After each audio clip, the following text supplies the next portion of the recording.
Hey, everybody. Thanks for joining us here this afternoon. I've been told that if you stay for this panel and you're paying close attention, I'll be watching occasionally. There's champagne at the end of the session. So you've all been, you've all. Sort of pick out We're just watching pupil people, dilation, so you know who's way actually paying attention. No, I'm fine. I'm good. The school teacher way, I'm just going to keep an eye on who's awake through the. So my name is Kevin Delaney. I'm the co-founder and editor of Charter, and we're a future of work media and research company. You can find us at charterworks.com. And I have a great panel today. What we're focused on is the cost of digitalized childhood, specifically in the context of employers, the workplace, business consequences for that sort of lane of travel. I know there have been a lot of discussions about more focused on parents and education and other parts of this question. But we've got a great panel here to talk about the business and employer side of things. I'm going to briefly introduce each of them, and then I'm going to ask you each to just quickly tell us kind of what perspective you come at this from. So right next to me, there's Dr. Phil McRae. He is an educator and scholar in the field of education, and you're associate coordinator for research at the Alberta Teachers Association. Next to him, we have Jay Rosenzweig. He's the CEO of Rosenzweig and Company, which works in global talent management. Next to him, we have Rebecca Winthrop. She's the director of the Center for Universal Education at the Brookings Institution. She's the author of a new book called The Disengaged Teen. You can hold it up if you want to. You're the best moderator ever. Okay, excellent. This is available as of last week, I think. It's just out. Kevin was at the book launch. This is why he knows so much about great. it. And next to you, we have Jon Clifton. He's the CEO of Gallup, which, as everyone knows, is a firm that does a lot of pulse taking across workers and people generally about their success in the workplace and their well-being generally, which is very relevant to this question. So I'm going to ask, but just before we dive into some of the issues, and maybe I'll start with you, Phil, just to give us like a 30-second, tell us how you're coming at this question. Sure. So I come at from a K-12 education perspective, and the reason teachers teach is the future. So how do we help to foster an environment where young people can be successful citizens, engaged citizens, have an opportunity to meet not only their human potential, but also flourish in a world where automation, AI, and technology is changing it seems, 24 hours. So great, thank you. Jay. Yes, so I live a very active life. As you mentioned, I run a business in the talent strategy space. Yes. I'm the board chair of a human rights organization. I'm in the investment advisory space. I help founders scale up their businesses. So lots going on. And through that all, I focus a lot on having a very high level of energy because they say, someone with a high level of energy can accomplish in 1 year what others may take 10 years to accomplish. Therefore, if you live till 100, it's as if you've lived 1,000 years. So really focused on living a conscious life rather than a compulsive accidental life where you're accidentally happy when something good happens and the opposite of something that you don't want to have happen happens. Do you have any tips for high level of energy for 4:30 p.m. panel 3 days into Davos? Absolutely. Okay. What's the secret? Exercise. Okay, exercise. Jet lag. Exercise and understand that it's important to be joyful by one's very nature. And if you're joyful by your very nature, you'll have enough energy all the time to do whatever you need to do. Okay, excellent. Smiles out in the audience here we see for joyfulness. Rebecca, your perspective on this issue. I now am Life Lessons by Jay. I'll come to your courses. I'm Rebecca Winthrop, and as Kevin said, I run the Center for Universal Education at the Brookings Institution. For those of you who don't know, it's a think tank in Washington, D.C. It's kind of like being a university professor, and policymakers and practitioners are your students. And for this panel, it's probably because I have been working on an initiative called Skills for a Changing World for the last 15 years, and most recently we have a global task force on AI in education, and I've just come out of 3 years of research, which Kevin, you so nicely gave a shout out to, with my colleague Jenny Anderson, really looking at student engagement in adolescence in particular, and motivation for learning, and how that intersects with technology. So Great. that'll be my perspective we'll come today. back to that. Jon, how do you explain your perspective on this issue? Well, again, I'm Jon. I work at the Gallup organization, and George Gallup, at least in our minds, was one of the early pioneers in studying the emotional economy. And so about 20 years ago, we sought to put booster rockets on his vision to quantify the emotional economy in as many countries as possible. And so in about a third of the world, we do phone calls, but in another 100 countries, we show up at people's homes. And we ask them to tell us about their lives, how much stress they have, how much anger they have. And I think one of the reasons that potentially Gallup was asked to participate is because we've seen concerning trends regarding people's well-being all over the planet. And this certainly may have to do with what's causing this dramatic rise. Okay, the digitalized childhood, we may tie that back. I want to start, I think we're going to take this conversation maybe in 3 parts. And the first is actually defining the problem. The second one is the impact that we're seeing on the workplace and might anticipate. And the third is how we're going to solve this, basically. And just to say that we're going to leave time for questions and comments and reactions. So we'll come to you all in a little bit. So I want to start with with Phil and Rebecca on this question of, in terms of the digitalized childhood, and knowing that the context of this discussion is how we get to the workplace, what would you say are the specific harms, symptoms? What are the things that we should be concerned with that sort of carry through as young people eventually work their way to become employees? Do you Go ahead. Phil, okay, both of us are like, not it, you go first. So one of the things that we're seeing in our research and in our global task force on AI in education, which is just beginning, so I wouldn't say this is the final word, is that young people are not given opportunity to develop agency over their own learning, and often over their own life. So this is US data. Adolescents have 10 times more rules they have to follow than an average adult, and 2 times more rules than an incarcerated fellow. And so agency is incredibly important, because you hear often employers saying they aren't taking in, they're my young employee. And I have a lot of, I have 80 team members, so I have my own, N to experience. Young people today, they're not taking initiative. You give them feedback, they're fragile, they melt down if something goes wrong. People are nodding who run businesses over here. And it really starts with adolescent development, actually child development writ large.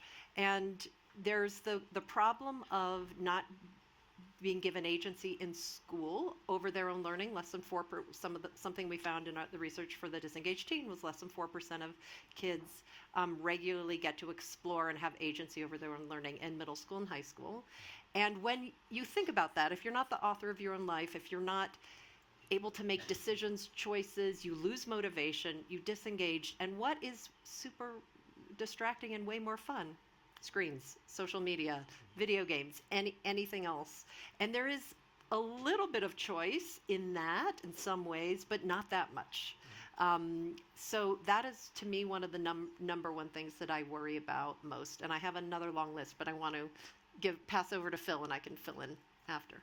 And just before, Phil, you start. So this question of agency is partly parenting style, probably more micro management parenting, and in the education system, it's a symptom of things like teaching to test and things like that. Is that fair? So agency is literally the skill and the will to set a meaningful goal for yourself and pursue it, which includes the skill to ask for help.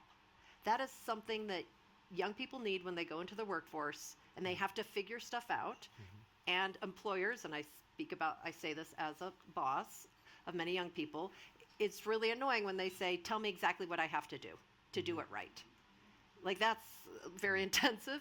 And it is also a symptom of something that we call achiever mode, which is high achieving kids are basically trying to get gold stars in everything that's put in front of them. And they're actually very fragile learners, and they ask questions all the time, but it's about how to get it right. They don't ask questions about following their own curiosity, figuring something out, which is sort of this other set of learning environments. And it's in school, and parents actually have a lot more influence than they think. You can compensate at home. But of course, the education system has a big role to play. That's the core. Okay, thank you. Phil, So I'm going to... the harms of digitalized childhood that carry through to the workplace, yeah. Where does one start? Because there's a couple. First of all, I used to work in the Middle East, in the United Arab Emirates, and I'm going to apologize for all the things I don't say that you in the audience are like, but what about this? What about this? What about this? That's something that actually one of the sheikh had taught me when I worked there.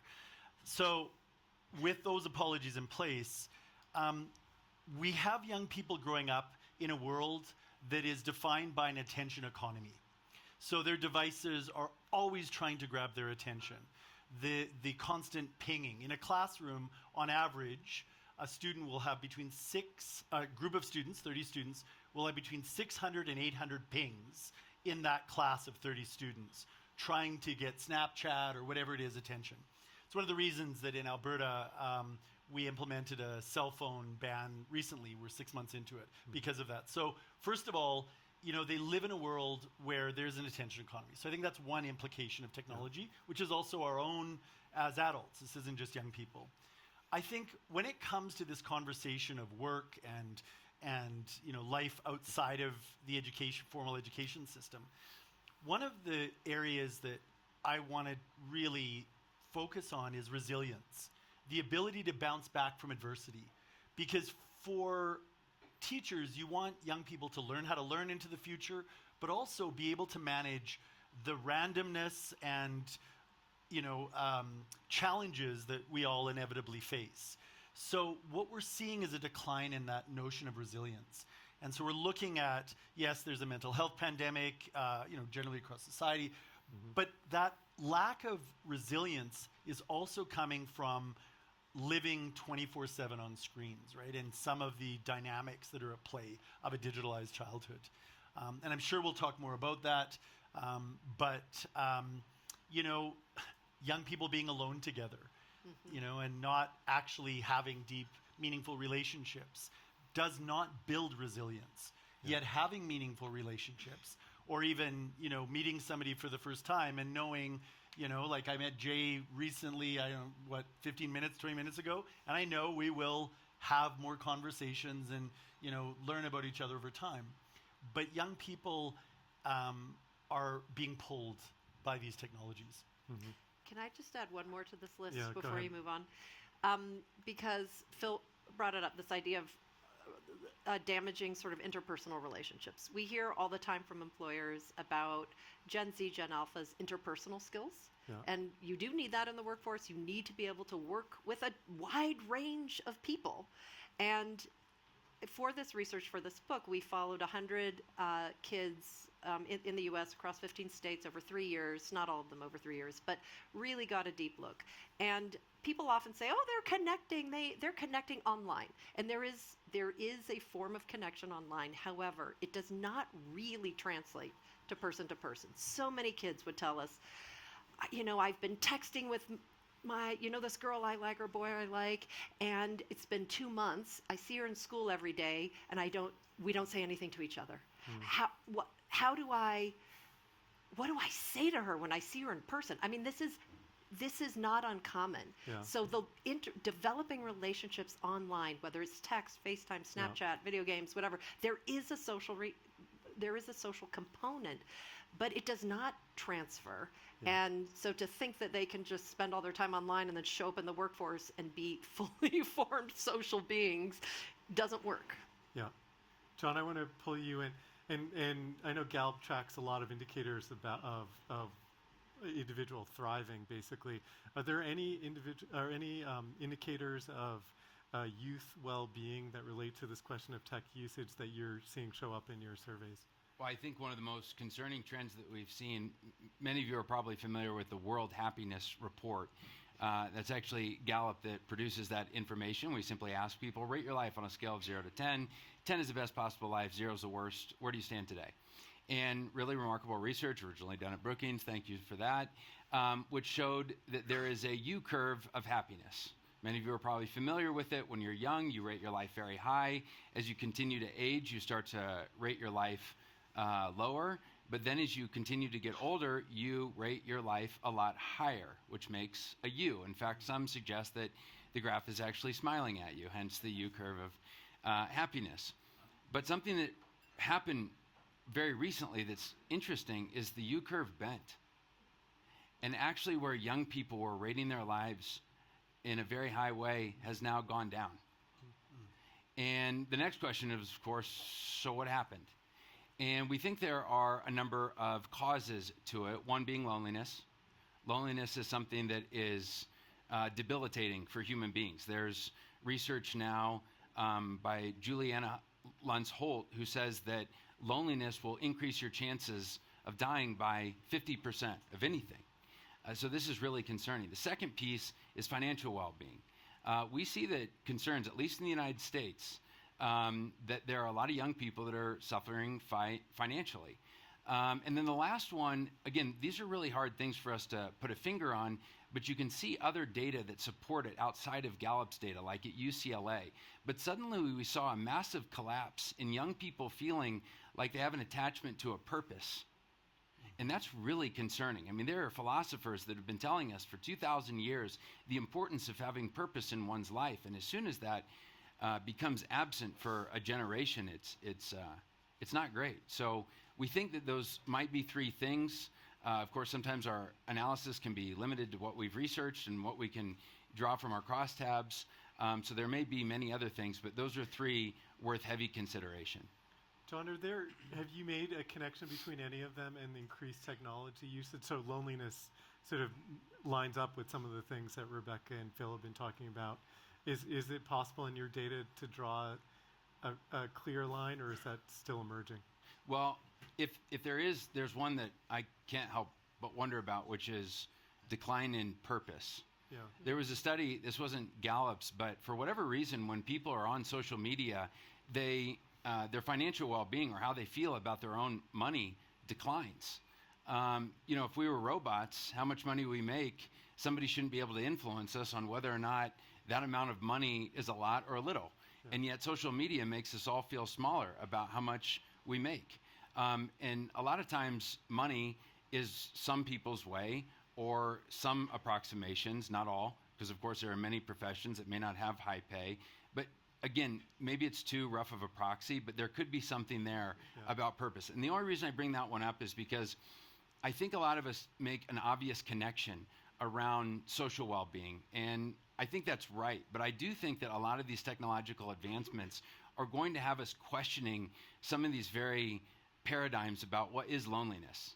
Because, take the Turing test on what is artificial intelligence. If you feel like that's a friend and you don't feel lonely, then are you lonely? And I don't know what the answer is. I don't think any of us can quite answer that yet today. But again, it's why I think just so that we be careful and attribute too much to technology to certain things, and there might be other places like purpose where it could be having a troubling effect. And the financial factor which you cited actually does make sense because of the culture and visibility of consumption on social media. So you might feel worse about your own because you don't have those expensive clothes that you might see people or that. So that kind of tracks. And then Rebecca and then Jay. I know Jay needs to come in, but I just wanted to say to Jon's point about purpose, we found that in young people that there was kind of this toxic brew of academic intensity and kids seeing through social media, through tech, how the world is changing and feeling like what they're doing in school is irrelevant. It's not preparing them. The gap has become a chasm. Yeah. And basically saying to themselves, I am stuck. I can't opt out. I have to do this. Everyone in my life is telling me I have to try really hard and do really well in order to have a good life. And feeling like that isn't a purpose in and of itself. Yeah. That somehow education is no longer, it's sort of empty for a lot of kids who are doing well. So I think that there might be a connection there. And just before I go to Jay, I want to pull you in on this. But Jon, one quick follow-up. You said the U curve was bending for young people in terms of their happiness. When did you start seeing that? How recent is that? This previous report that came out, they aggregate 3 years of data, and they just spotted it now. Okay, great. Thank you. Jay, in terms of the harms of digitalized childhood that track through to the workplace, what are you following specifically? Well, I agree completely with Rebecca that nurturing of children is key. Is key. I think parenting obviously can play a very big role in the self-esteem of a child, so that of course there are certain tactical things that can be employed, like ensuring even in the workplace that there are times when digital and technology is removed, things of that nature. But we can shield children from social media. We can shield children completely from technology, etc. But I think that the very best way to shield a human being from early days is to nurture their self-esteem. And I think that's a very big thing. I also think that it's kind of ironic. Study after study has shown that we're either in a loneliness pandemic or on the verge of one. And the irony of it to me is that you can actually be stimulated 24 hours a day in this day and age. And paradoxically, this loneliness is so pervasive. So I recall my own childhood where, there were times throughout the day where there was boredom. And I think the lack of boredom is a problem, because boredom stimulates energy, the energy to be creative, the energy to figure out of thin air a game that you play with a friend. And boredom also, if nurtured properly, fosters stillness. And the ability to be still and to be with oneself without stimulation, I think, is a way to develop resilience as well, which is very valuable moving forward. So today, it's the opposite. One needs to actually exert tons of energy, and I think we need to foster that among young people. Tons of energy to actually get away from all the stimulation. So it's almost as if a new species of human being is emerging. And it's very important to be cognizant of that. I think that's the best case for boredom that I've ever heard, the way you just put it. I want to go to how this is actually showing up in the workplace and what employers can do. Before I do, I'd like to just spend 1 minute on AI, and so some of the AI applications, and in particular, it seems like, Rebecca, to start with you, and then maybe Phil to fill in after. This question of agency would seem to, there are questions of sort of cognitive handoff where you're not actually necessarily learning things because you're just offloading that to the AI. Do you see any specific amplification or concern about the digitalized childhood and the issues we've started talking about in the context of AI? So there's certainly going to be times when AI is really helpful in education writ large, maximizing efficiency of busing schedules, maximizing sort of scheduling and calendaring, like a lot of back of the office admin that adults use AI for.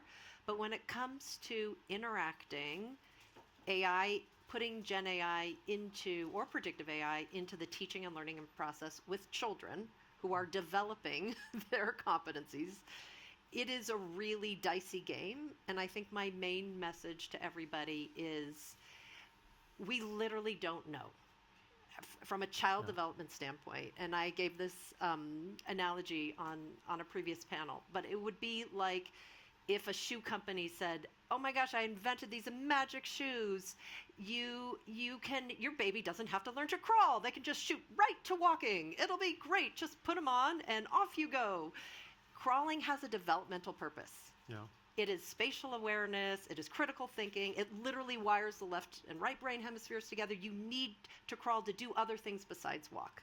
So we literally don't know what are those things that kids have to do on their own when it comes to learning that we shouldn't hand off to Gen AI. And so I'm extremely worried about the illusion of effortless learning. Phil and I talk about this a lot, where there is use cases where adaptive learning, personalized learning, if it's done in small amounts to really fill gaps, particularly in marginalized communities, can be quite effective. But if you're going to unleash Gen AI and have kids just have their learning process be a steady drip of spoon-fed adaptive learning software, how are kids going to learn to figure things out on their own? So that's a huge risk, and there's many more. But I will stop and let Phil handle it. The magic shoes is a great analogy. Phil? So I'll maybe point to some research. We've been doing a scoping project on artificial intelligence for about 8 years to try and get an understanding. It's changing rapidly, but from its earliest evolution to now, trying to understand what are the big issues in relation to young people in education and so on. And there's 3 that we're looking at. One of them is cognitive atrophy. So this idea of losing some skills or skill sets, critical thinking maybe is one of them, to or saving stillness actually, which I really appreciate. You know, those. What are the things that we're atrophying? What we're maybe struggling with this new generative AI world. The second is trust. With AI-generated misinformation, disinformation, you know, this notion of trust. One of the really interesting things in K-12 education, and I believe in post-secondary as well, where I'm a professor at the University of Alberta as well, is this idea of, you know, did you write this? Did you not write this? The whole concept of plagiarism. And what does that mean? And how do you use artificial intelligence in your writing, maybe as a editor, auditor, and, you know, what are the affordances as well as the challenges? So there's this issue of trust, broadly writ.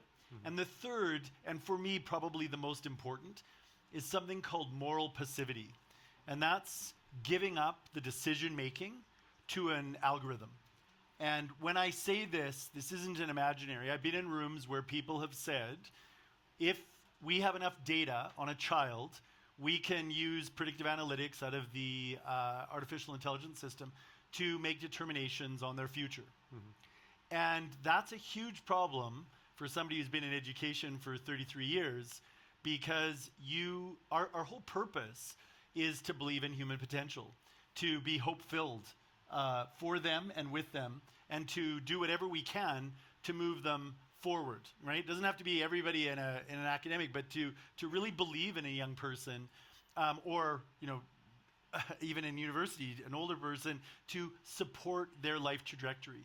So moral passivity, cognitive atrophy, and issues in relation to trust are 3 that our scoping project right now in Canada is starting to pull out. As an employer, that sounds really great to have employees who are coming to the workforce with cognitive atrophy, trust issues, and moral passivity.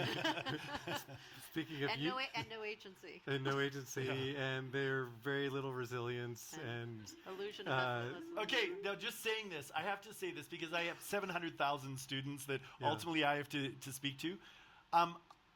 There are some amazing young people all over the world who are doing great things. Sometimes, you know, it is this peak pessimism, I think is the phrase that's been used.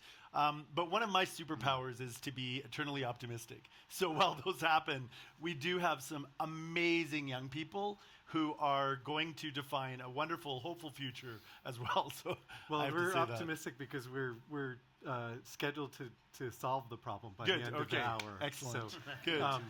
Easy. So I want to shift us now to specifically the situation of the employer and talk a little bit. And Jay, I'm going to start with you, and then Jon, how we're seeing some of these things show up or in the workplace, or how we anticipate them showing up in the workplace, and then later we'll go to some of the fixes for some of this stuff. I think, well, first of all, to Phil's point, the young generation is one that I feel very optimistic about as well. Yeah. The young generation is, I think, very hungry for great experiences and having real impact. I find it's all a generalization, but I find that young people are less materialistic in a lot of ways, less interested in things and more interested, as I say, in having great experiences. So I think employers need to understand that. Yeah. Put another way, they're Yeah. less capitalist often, right? Well, you could be both. Yeah. You could be both, and I mean, one of the things that I focus on, even in my own career, is the intersection of profit and purpose, Yeah. and presenting opportunities for young people to really make a massive impact. And sometimes it's actually more effective to go out and make major impact when there's money on the line. Yeah. But it really does go back to early childhood nurturing, so that we can have young people who are resilient, are not overly defensive, and actually thrive on positive feedback. And one of the things that I would say is there's maybe not enough of an emphasis on two things which I think foster those things, and that is physical activity, as I was talking about earlier, whether it's sports or dancing or whatever. I think a really good cure for most individuals suffering is physical activity, and secondly, music. Taking up an instrument, listening to music, somehow being involved in music. I think those two things are hugely important and often downplayed as kind of secondary bonus kind of activities to be involved in. But those are just two examples of ways one can foster more well-rounded, peaceful human beings. Great. Yeah. Jon, Yeah. in terms of how this is manifesting itself in the workplace, or you anticipate it playing out, some of the consequences of what we've been talking about, what are you seeing? Well, Rebecca said something that was kind of interesting about achievers, because I've wondered something very similar. And also this disconnect, because you have such a large percentage of young people that are saying, I don't feel ready for the workplace. And by the way, they're not alone, because if you ask employers, employers also say, I don't think they're ready for the workplace. So what's the disconnect? And I was really inspired. I think one of the best thought leaders right now in higher education is Chancellor Dondi Plowman at the University of Tennessee, because I think she's doing some really fascinating things. And one thing that she did is, this is back when she was the dean at the University of Nebraska Business School, but she took this assessment to do analytics. I don't know if any of you are familiar with StrengthsFinder. It's a talent finder. It's something that Gallup does, but she administered it for all of the faculty. And then she administered it for all of the students. And what she found is that all of the faculty had one thing in common. They all had learner. And then she looked at what the students had. They all had competition. What she discovered was the faculty were designing curriculum for themselves, not for the students. But we know that there are thousands of ways to learn. And so when we talk about some of the threats of AI, one of the great opportunities is, can we now scale individualized learning so that students can now learn in their own unique ways in how they see the world? If for some reason you don't have learner in your top 5, I don't, and you show up to an institution, maybe it doesn't have to feel so awkward anymore, and you can learn in a way that's unique to you. By the way, Villanova University is implementing this, and it's really fascinating. So they look at the frequencies, the talent frequencies of the students in a classroom, and what they do is they say if they have achiever in their top 5, they actually play into that strength, and they say give them more opportunities for extra credit. But if they have context in their top 5, give them more case studies, because that's how they love to learn. So again, I think one of the ways to do this, how do we address this? I know I'm skipping ahead because you said that. Maybe an inspiration from what Chancellor Plowman originally did would be to scale individualized learning. And I think we'll have a lot of students that are a lot more ready than they ever have been for the workplace. That's great. So we'll come back to that and maybe just stay for a minute on this question of how some of the digitalized childhood some of the harms we're starting to see show up in workplaces. Rebecca, do you want to hit that also? We've talked about a lot of things, but one of the things that my mind immediately goes to is something that you talk about, which is, I believe the stat is 60% of employees are disengaged at work. Yeah. And we found in our research that it's about that same percentage who are disengaged at school. Yeah. Surprise, surprise.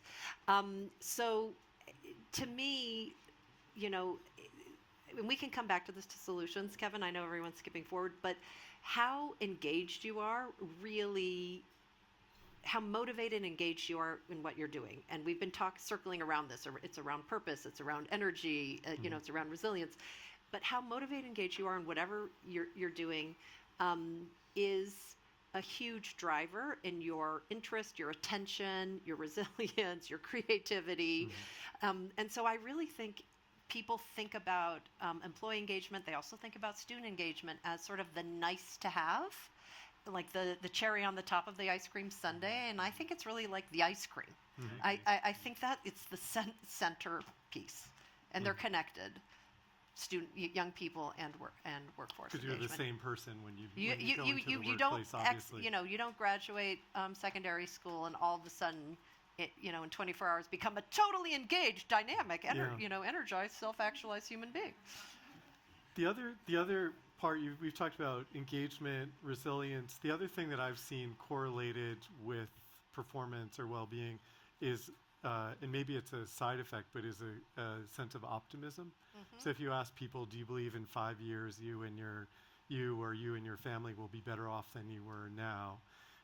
If someone answers yes to that, they're much more likely to be resilient and engaged and so forth. And among the troubling things are that the results of that correlate pretty directly with income level. So if you are making more money, you're more likely to be optimistic. If you're not making money, it's sort of obvious, it's less optimistic. John, did you want to add to that? No, you reacted. The other thing, Retweet, because that's a lot of what Gallup says. So yes, okay. I probably absorbed it from your research. the other thing that's highly correlated for young people is identity, a sense of self, a sense of identity. Much less likely to say, I go along with whatever anybody around me does. Much less likely to say I don't have my own values or opinions about what I should do with my life. So which is very important for young people. I'm going to say something very teachery. So when we look at learning and how people learn, while I agree that the ability to engage with something and some of the possibilities of picking up and learning all kinds of interesting things, AI will help us with that.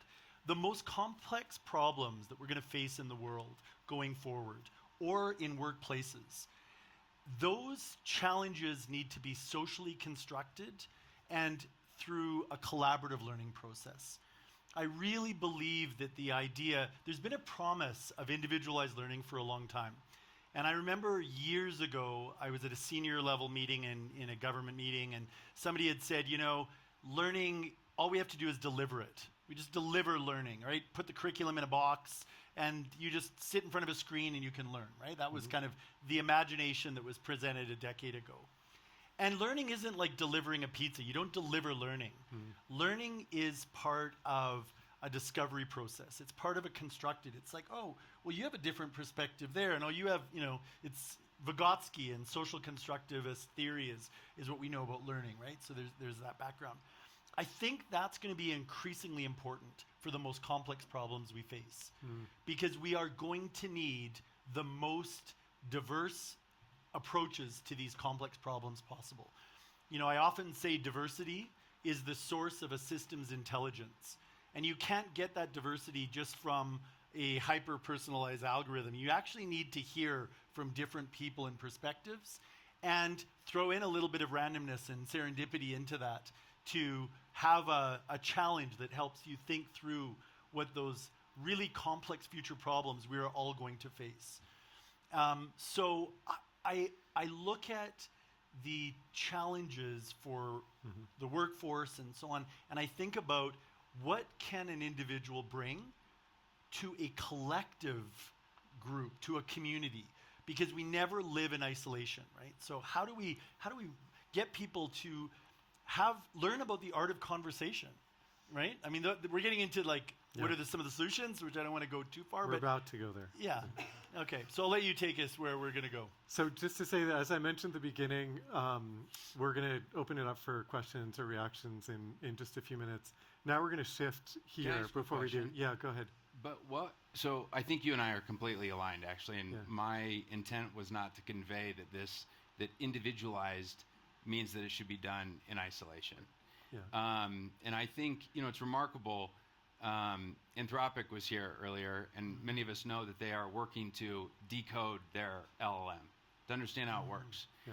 Yet, despite all our best efforts, we haven't quite decoded the human algorithm yet. Because if we did do that, we would have a much better understanding about how each individual works. And so I guess my question would be, what is it that creates a thriving team? What do you do to create chemistry? What is the thing that actually causes one's ability to work in a team better? And the one thing I would say is, just because we've done research on it, it's when they get to know each other. And this is research that even the Department of Transportation looked at 40 years ago. That's called CRM. It's not to be confused with the CRM to manage pipelines in a business context. Crew resource management. And what they did is they were looking at a test among airplane crews because they were studying fatigue. And they wanted to know what could we do to combat fatigue. And so all of a sudden they figured out, combat mistakes when crews are fatigued. Yep. And what they found, again, 40 years ago, is there were some groups that were tired. And they made less mistakes than those that were fresh. And what they found, they didn't even mean to, what they found is it were the teams that knew each other, that had chemistry. And the only way to make that chemistry really flourish, and again, this is just some of the data that we've looked at, is if they know each other's uniquenesses.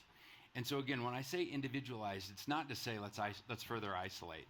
It's decode each other's human algorithms so that we can flourish in an academic ecosystem, but also to be able to flourish in teams.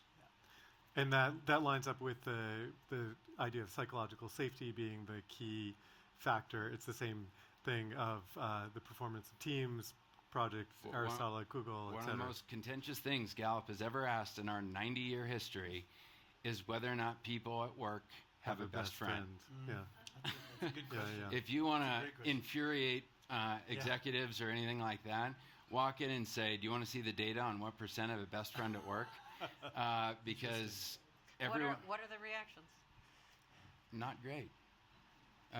They think that best friends are something that has no business within the workplace, that what we care about, and understandably so, productivity, that what we care about is how our customers are doing, making sure that we're addressing the bottom line, making sure that we're innovating. But to your point, I mean, psychological safety, some of the things that Amy Edmondson has done in the past, she was ultimately talking about where can you go in a safe space to be like, I have a question and I'm kind of afraid to ask somebody. Yeah. Where can I find this particular research? Can I bounce some ideas off you? And so there are some challenges with the workplace today because building friendships is not unlike school. When we were forced to come in, we made friendships for life. And some of those could be challenged in remote or hybrid structures. So we need to make sure that we maintain those, not just because it's good for business, but because it's also good for a human being's soul. So now we want to shift fully to this question of solutions, what employers can do specifically. I think there are probably 3 levels. So one is as a manager, how do you have the workforce coming in? How do you manage differently to react to that, to accommodate it, to support it? The second level maybe is influence over habits in terms of your own, the equivalent of your cell phone or your phone ban in school. What is the employer equivalent? And then third is probably the influence of employers over policy and the tech industry among others. So, Jay, I'm gonna let all of you sort of take those 3 altitudes as you want, but maybe you could start us off. What are the things employers can do to support these generations? There's a number of different tactics that can be used. I think offering programs under the umbrella of wellness would be important. So I'm involved in some venture capital funds that have full-time executive coaches. There's a business that has done incredibly well in Toronto. It's like at 4 billion or something right now. They brought on a psychiatrist and a psychologist who is available 24/7 to meet any of the employees from president on down on a confidential basis. And I can tell you she's quite busy because the venture world, the early stage high growth world is a very, very difficult and stressful one. You can have tactical programs like certain pockets of the day where it's no tech zone. I think offsite activities, particularly if it's nature oriented, physical activity oriented, nothing that would shame anybody, but enough that it fosters getting to know one another. Those sorts of things I think are really important. But I want to just make one broader point, which I've been thinking about throughout this discussion. I think the notion of success is one that has been distorted in a lot of ways. From day one, children are asked, "What did you get? What mark did you get in school? How did your friends do?" By comparison,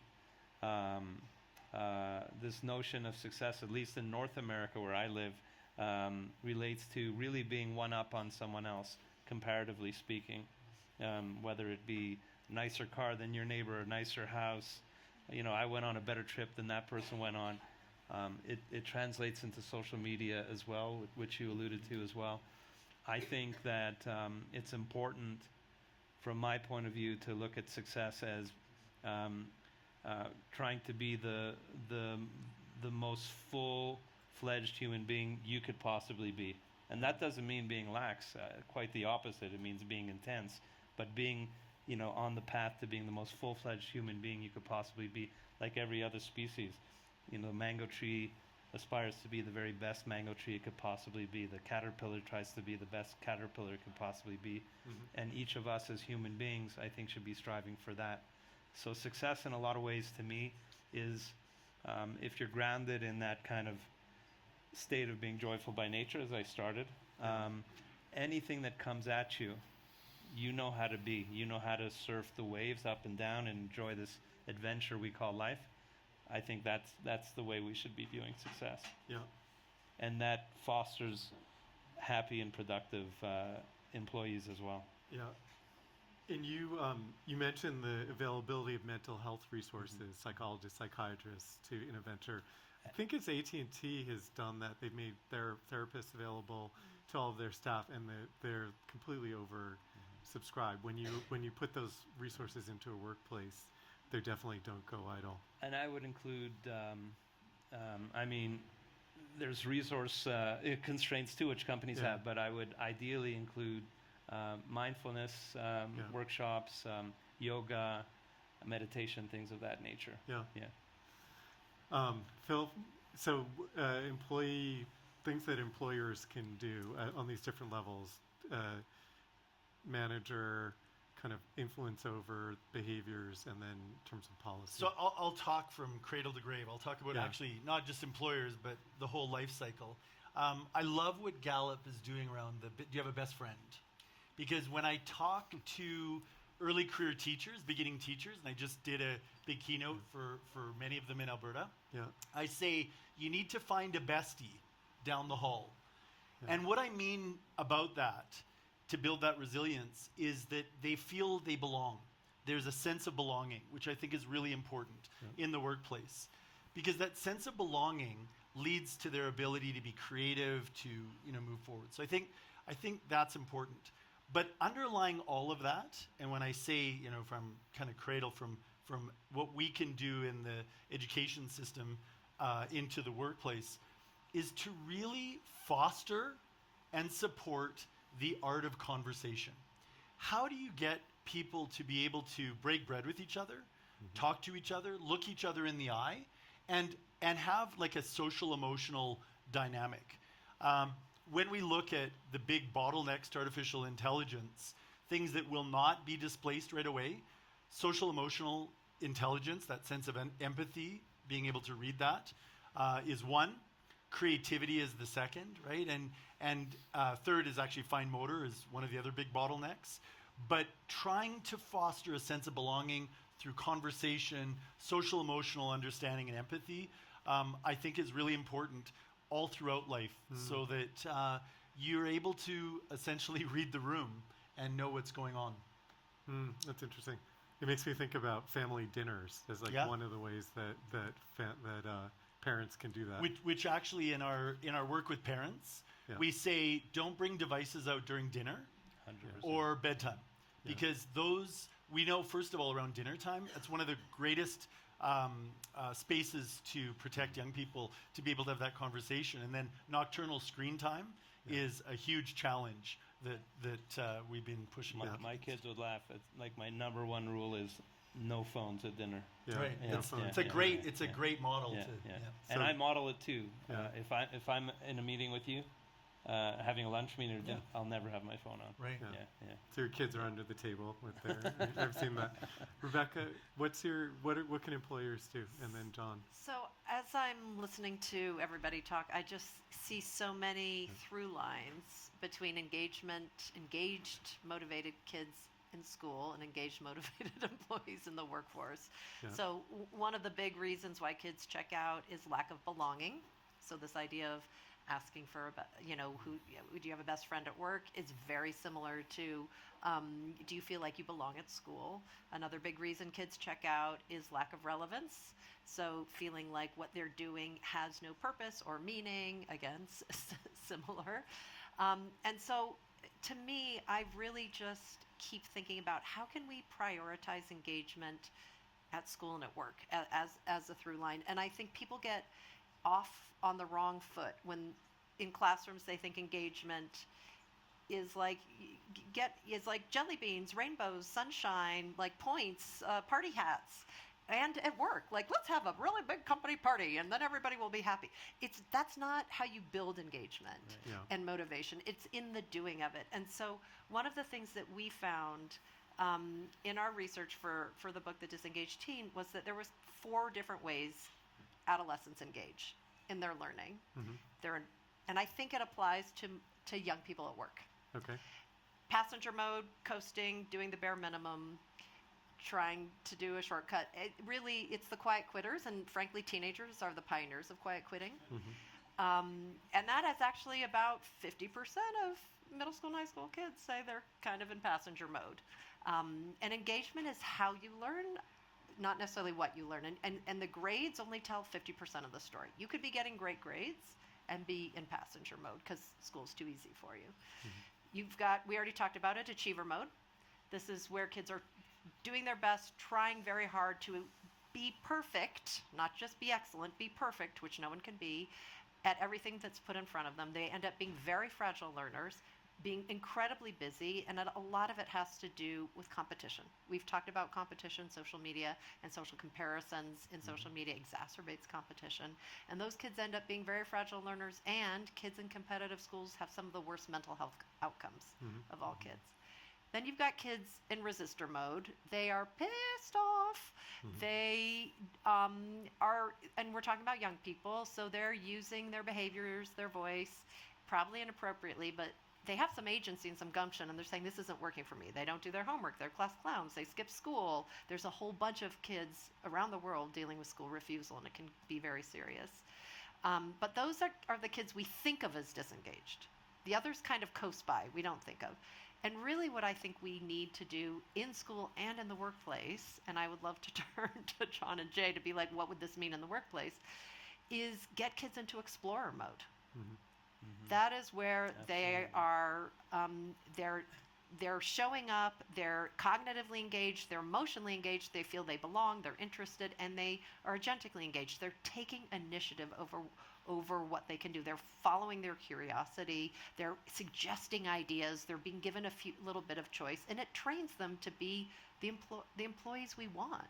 So how do you get them into explorer mode in the workplace? We're gonna go to John, and we're actually gonna come to questions very quickly. Just one thing, as you were talking, I was thinking I interviewed Bob Putnam recently. He's the guy who wrote Bowling Alone, and his his answer, as we know, like for the last few decades, Social capital. has been the work softball team. It's the way that you cultivate trust, belonging, empathy, and in the context of workplaces, particularly in polarized workplaces, because of political division and other factors, that's his answer. And maybe it's a pickleball team now, but he's still focused on softball teams.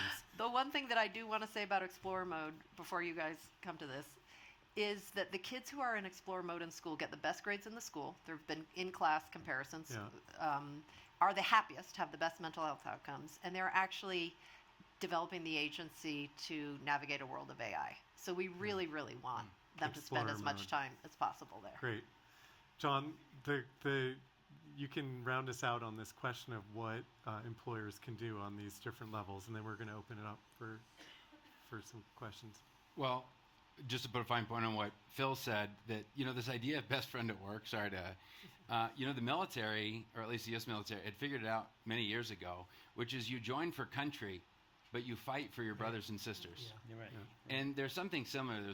Based on Gallup data a long time ago, he said you join a company, but you leave because of your manager.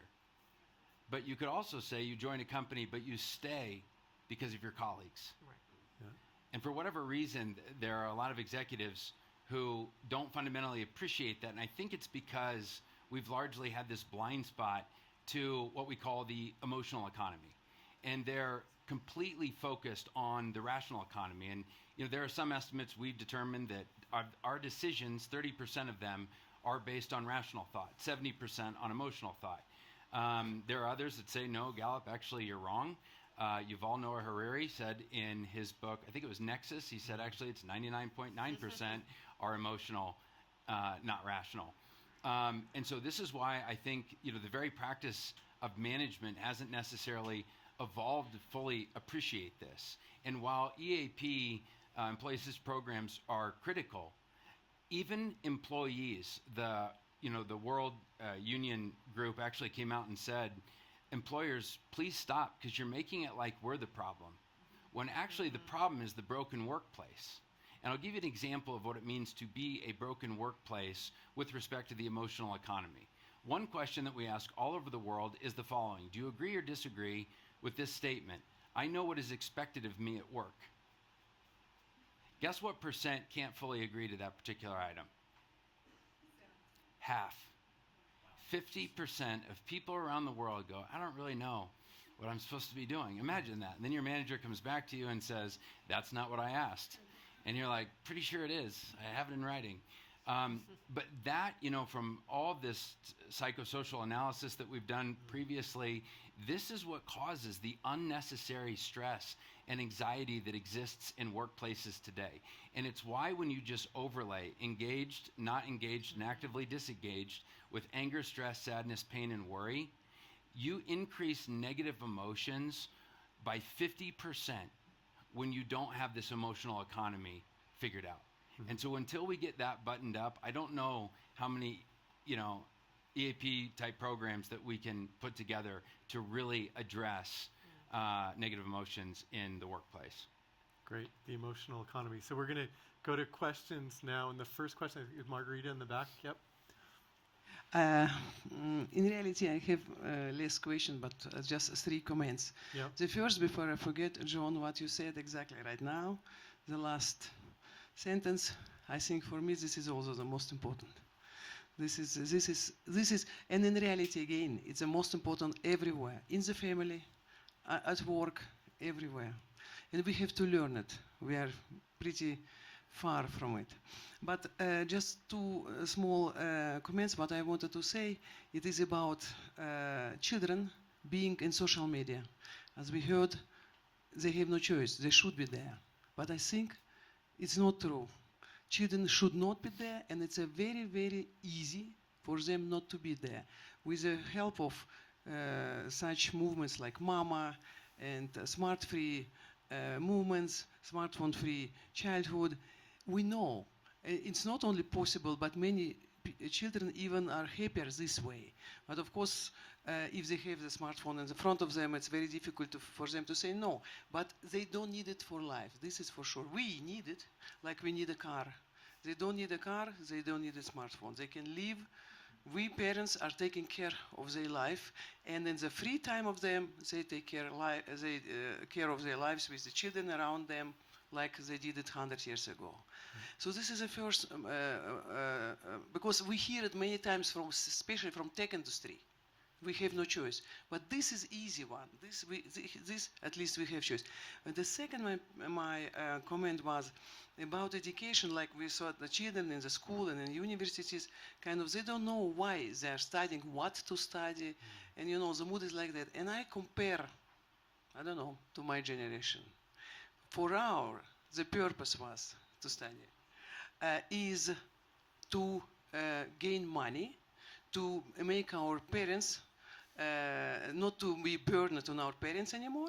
This was the first thing, to free our parents from financial burden, and for many of young people it was to create their own family.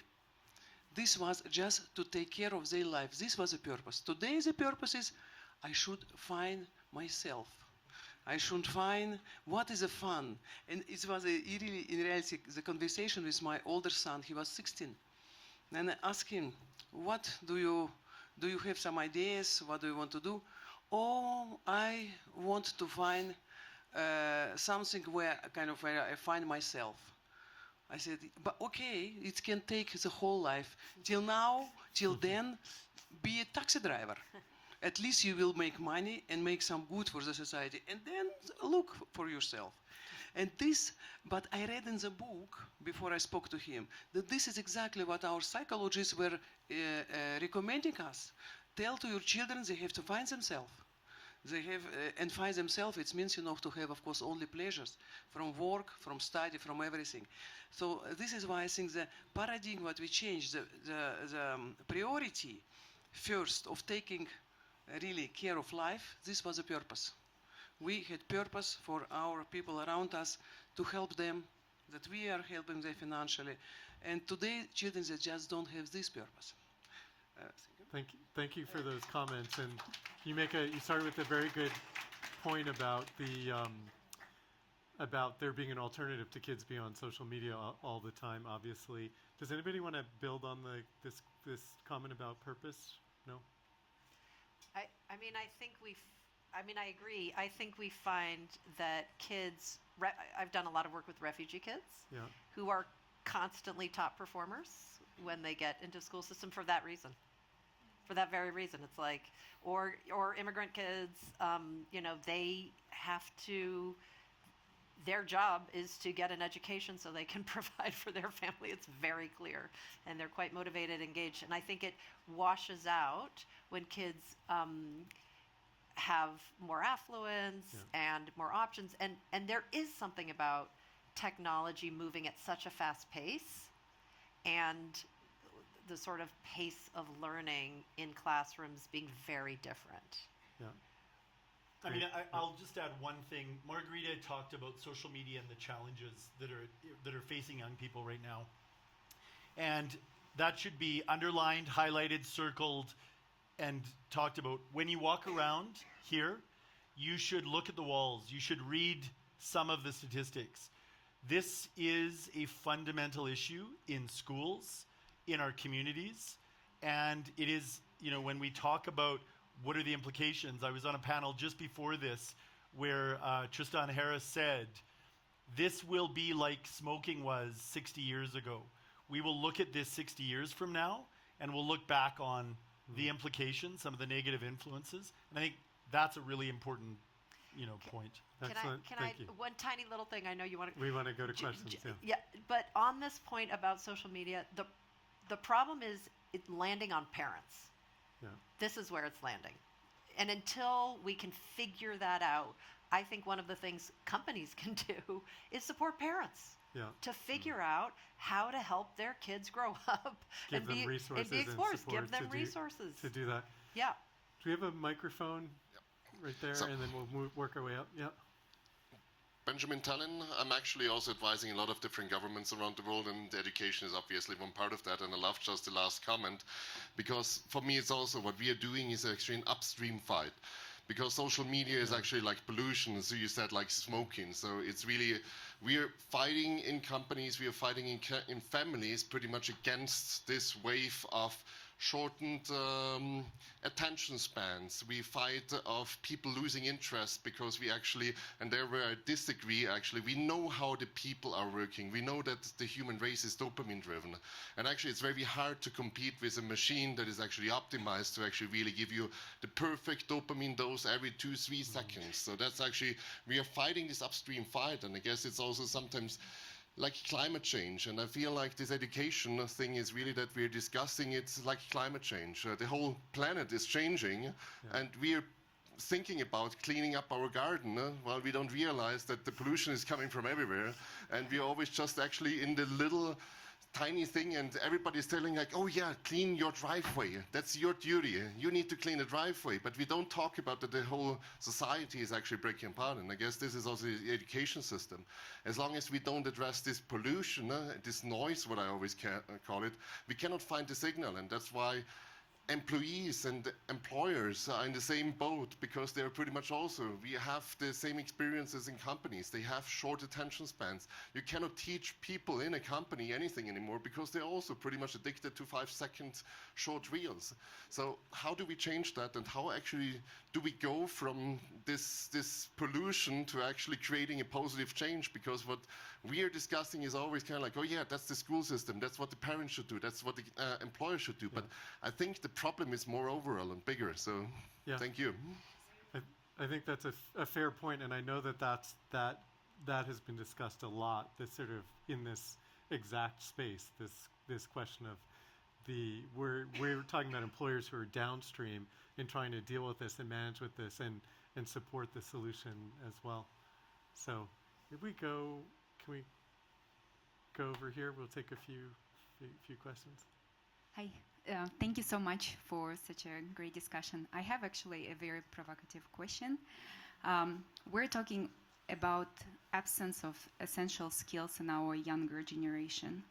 What do you think, what kind of skills we need to develop as an older generation in order to adapt?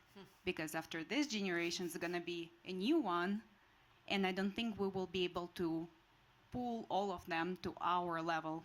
We would need to actually take the step forward. Thank you. Yeah. That's a very good question. John? I'll try. Great question. President Obama had a really interesting line because somebody asked him something similar. And what he said seemed, I don't know how to describe it, but he said, just start solving problems. He said, I don't care if you work at a nonprofit. I don't care if you're in the private sector. If you just start solving problems, you will be seen. And he said, the reason he says that, he goes, for whatever reason, throughout his career, he had seen that everyone has a remarkable ability to over-intellectualize the world's problems. And I don't know him, but I can't. Doesn't it all resonate in Davos? Actually, I just have to say. But it's a lot. But it's a lot to think about. The over-intellectualization of problems is.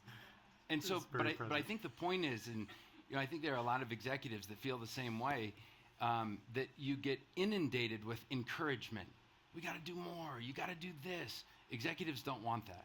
Executives want to know something that they don't already know, and they want practical solutions. And the people who can figure it out, and whether it's through clever prompt engineering, whether it's recruiting a team that can solve it together, it's those that grab it and say, I got this. Those will be the people that not only get noticed by executives, but I promise it change the world. So problem solving is my answer. I think your point about how do we parent is a great question. I think one of the things parents need to be cognizant of is not trying to raise winning horses, or they're not in the horse raising business. To let a child be who they're going to be. My daughter recently got engaged, and in my speech I said to her very pointedly, I don't need you to look like me, I don't need you to act like me. It's your life, and it has to be what it has to be, but I'm here to support you. I think too many parents offer advice unsolicited very often, which is also not a good thing, to their children, and they tell them to do things that actually hasn't even worked in their own lives. So I think it's important to be cognizant of all those things. Yep. Great. Do we have a few more there and there? Yeah. Thank you very much. That was really engaging. I have two questions revolving around the first part, the hidden cost of digitalized childhood. And I don't know if I can blame the headline on these two scenarios that I'm going to mention. So I just would appreciate sort of could be a yes, no, or more if you feel the ability to explain. I am much older than I look, and I'm sharing a house here in Davos with people who are 20 to 30 years younger than I am. And I am shocked by the level of the lack of empathy, the self-absorbed nature, and the outright selfishness of their actions, just in 3 days I've been here. And I'm wondering if I can attribute that to a highly digitalized childhood. That's my first question. The second question is, I know 3 very loving families in Wisconsin, Chicago, and Massachusetts, Boston, who lost their child to suicide in the first semester of college. These kids came from loving families. My sense is maybe that they were cloistered a bit, and when they were exposed to the realities of the world, living abroad from college, they committed suicide. And I'm wondering if a digitalized child increases the odds of that. And so these are my two sort of thoughts after hearing your panel. Thanks. Do you want to go, Phil? Do I want to take that on? Okay. Yeah. Well, I mean, first of all, the first dynamic sounds like a reality TV show, and I'm not sure, what to say particularly in relation to that. We do see intergenerational tensions, if you want to talk about that in some cases. But I think, I'll maybe just go to the second question around suicidal ideation or actual, issues there. When what we see in relation to somebody having 1,000 friends on a social media platform, but they have no friends, is heartbreaking. And I can say in my career as a teacher, having many different dynamics of both suicide, murder, and when I was in different places, there are very deep, complex issues related to that when it comes to suicide. And we have to be really mindful of the many things that come together. There may be a golden thread related to social media, but there are so many complicating factors in that that I'm reluctant to try and just say it's one simple thing, because you have to know the dynamic, you have to know the situation. My heart breaks because as a teacher I've seen that many times. I would just add one thing to what Phil said, which is young people are born explorers, they're born curious, they're born wanting to connect to other people, young people are creative. No kid is inherently lazy when it comes to learning, and it is all about context. Brains develop the way they are used. Skills develop when you get an opportunity to practice. So I do think there is a piece of spending a lot of time on screens if that's in your formative years when you're learning to interact, that is having an impact on how young people how confident they are to be able to walk through the world and be the author of their own lives in a community. We're out of time, unfortunately. I encourage you to if you have questions, to find the speakers to ask them. And I would encourage you again to stick around. There is a bit of food and some champagne as your reward for hanging out to the end of this panel.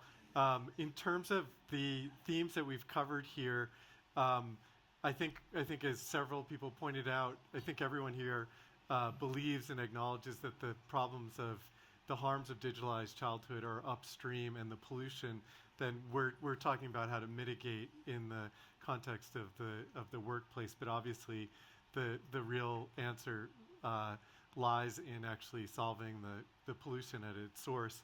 Some of the things that I heard, as an employer, to take away are this idea of friendship, encouraging friendship at work, having a best friend, Gallup's famous question, the art of conversation, and actually in some ways employers maybe need to teach, support their youngest employees in how to have a meaningful conversation, and in some ways maybe actually how to have a real life IRL relationship that is something that is less and less common because of a digitalized childhood. We talked about the explorer mode, as Rebecca has talked about, and how children are born this way, and ideally those are the best employees also. So if we can figure out ways to continue that, and then let's not forget Jay's case for boredom and this idea of actually disconnecting and the role of meditation and yoga and mindfulness and so forth as things that actually help people center and find themselves in some ways and their relationships with other people, which are of course part of healthy workplaces. So with that, I'm going to wrap up. So I'm Kevin Delaney. I'm the editor of Charter, and I want to thank the panel again. We had Jon Clifton, who's the CEO of Gallup, Rebecca Winthrop, the director of the Center for Universal Education at the Brookings Institution. Please show your book again, which just came out, written with a good friend of mine, Jenny Anderson, who's also an exceptional person, Jay Rosenzweig of Rosenzweig and Company, and Dr. Phil McRae, who is an associate coordinator for research at the Alberta Teachers Association and does many other things, as you heard throughout the panel. So thank you all for that discussion. Thank you. Thanks.